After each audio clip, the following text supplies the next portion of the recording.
여기 시중에서 판매되고 있는 상품이 하나 있습니다. 유럽에서는 바다에서 생산하는 소금만 있는 것이 아니고 산에서도 소금을 캐내어 사용하지요. 독일에도 오스트리아에도 있습니다. 여러분이 잘 아시는 잘츠부르크가 있죠. 세상을 바꾼 5가지 상품 이야기란 책에서 소개하는 첫 번째 상품은 소금입니다. 소금은 모든 문명 발상지라는 공통점을 가지고 있다는 특징이 있고, 특히 소금 무역을 주도했던 사람들이 기원전 3000년경 가나안 사람들이라고 소개합니다. 이 외에도 간디의 무저항 운동, 대한민국 코리아에서 서해를 황해라고 하는 이유도 소금 생산과 관련이 있다고 합니다.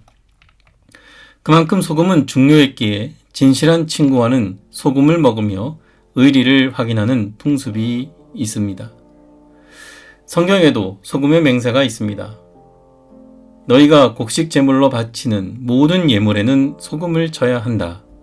너희가 바치는 곡식 제물에 너희 하나님과 맺은 계약의 소금을 빼놓아서는 안 된다. 너희의 모든 예물과 함께 소금도 바쳐야 한다. 레위기 2장 13절의 말씀입니다. 소금이 상징하는 것이 신뢰, 믿음입니다. 하나님과 사람 사이의 진실함과 신뢰를 상징하는 것이 소금이고, 모든 제물에는 이 소금이 있어야 한다고 명령합니다. 곧 하나님에 대한 신뢰, 믿음으로 제사에 참여하라는 뜻입니다. 예배의 대상이 누구인지 잊지 말고 믿음으로 하나님 앞에 나아가야겠습니다. 그렇다면 하나님과 나 사이에 신뢰가 사라졌다는 것은 누구의 믿음이 사라졌다는 것을 뜻할까요? 하나님이 나를 믿지 못한다? 아니겠죠. 하나님은 아브라함과 한 오래된 약속을 지키시며 결국 예수님을 통해 그 약속을 이루십니다. 그리고 그 약속은 새롭게 태어난 생명, 그리고 태어날 생명에게도 여전히 지켜지고 있고 이루어집니다. 오늘 본문 말씀에는 많은 사람들이 그가 예수님이 빛을 비추고 있어도 알아보지 못했다고 합니다. 세상이 시작되었을 때 함께 있었던 분이지만 알아보지 못했다. 하나님이 땅으로 보내셨지만 맞아들이지도 않았다.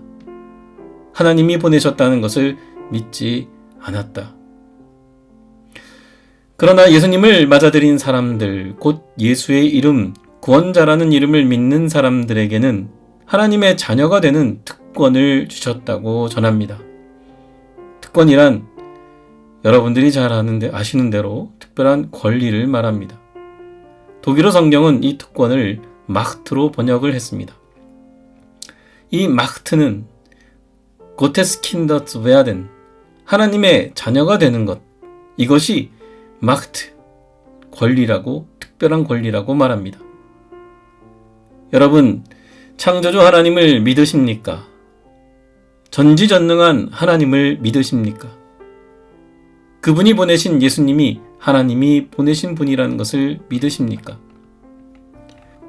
여러분은 전지전능한 세상을 만든 창조주 하나님의 킨더가 분명합니다. 그러므로 하나님의 자녀는 비록 세상에 살지만 하나님께 속한 사람, 하나님의 품에 사는 사람들입니다. 그러니까 여러분은 세상에서 빛이요, 소금과 같은 사람들입니다. 예수님이 제자들에게 그냥 하신 말씀인가요? 절대 그렇지 않습니다. 바로 예수님의 부름받은 제자들, 여러분이 세상을 바꾸는 하나님의 특별한 선물이기 때문입니다. 오늘 말씀이 전하고 있는 특별한 권리, 하나님의 자녀가 되는 마흐트는 예수님이 십자가에서 생명을 던져서 주신 선물입니다. 하나님의 약속의 말씀, 내가 너를 복되게 하리라, 하늘의 별보다 바다의 모래알보다 많은 자손을 얻게 하리라 하신 축복의 말씀은 바로 오늘 하나님이 보내신 분을 믿는 그 믿는 자를 통해서 이루어졌고 지금도 이루어지는 말씀입니다. 이 모든 것을 예수님의 완전한 십자가의 순종, 그의 충만함에서 받은 특별한 선물입니다. 예수님을 보내신 은혜 위에 받은 은혜입니다. 그래서 요한복음 기자는 이렇게 전합니다. 율법은 모세를 통해서 받았지만 은혜와 진리는 오직 예수 그리스도로 말미암아 생겨났습니다. 그렇기 때문에 여러분을 통해 세상에 전해져야 하는 특별한 선물이 바로 은혜와 진리, 예수 그리스도가 아니고 무엇이겠습니까? 부활의 기쁨을 바라며 나아가는 시간, 여러분의 믿음이 더욱 굳세어지기를 바랍니다. 사순절을 지날 때 생각하게 되는 장면이 있습니다. 바로 6월절 전날 밤입니다. 여러 사건이 있었지만 예수님과 제자들이 가진 마지막 만찬을 빼놓을 수 없습니다. 최후의 만찬을 그린 레오나르도 다빈치의 그림에서 주목할 인물이 있죠. 네, 가롯 유다입니다. 그의 손에는 예수님을 팔아서 챙긴 돈주머니가 있습니다. 그러나 그의 식탁에서 사라진 것이 있습니다. 바로 소금입니다. 신뢰, 믿음의 잔이 없어진 것을 다빈치는 예수님과 제자들의 마지막 만찬에 표현했습니다. 그렇다면 예수님을 구주로 믿는 그리스도인들에게 필요한 것이 무엇이라고 말하고 있는 걸까요? 부활절을 향하는 여러분, 그리스도의 부활을 기뻐하는 시간에 필요한 것이 무엇이겠습니까? 네, 그렇습니다. 바로 하나님 앞에 드릴 소금, 저와 여러분의 하나님을 향한 믿음 말고 더 무엇이 필요하겠습니까?